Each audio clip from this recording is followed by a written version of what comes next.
زیاتر لە 1000 سەبەتەی خواردن بەسەر ئەو ماڵانەدا دابش کراوە لە سنووری قەزای کفری لەوەتەی ئەو پەتایە بڵاو بۆتەوە. دیارە زۆر ماڵ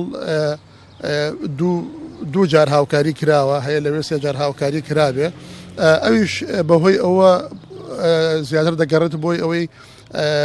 سەرەتا ئیشەکان ئیشی ئەو گروپانە هەندێک نەگونجا و نەبوونی هەماهەنگی و ئەوانە هاتەکایەوە، بۆیە ماڵ هەبوو لەلایەن دوو گروپەوە هاوکاری دەکرا.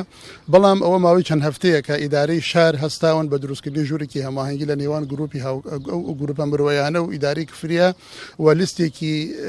یەک موحەدی هەموو خێزانەکانی قەزای کفری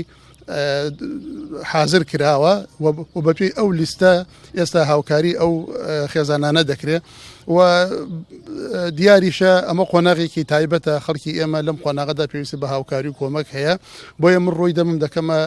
سەرمایەداران و دەوڵەمەندان و بازرگانان و ئەو خەڵکانی کە ئیمکانیەتیان هەیە چۆن لە ڕابردوودا هیمەتی باشیان کردووە، هیمەتی دڵسۆزانیان نواندووە، لەم قۆناغیشە بتوانن هاوکاری تیمەکان بکەن بۆی بتوانن کۆمەک و هاوکاری بۆ ماڵانە بگەێنن کە پێویستیان بە هاوکاری و کۆمەکەیە.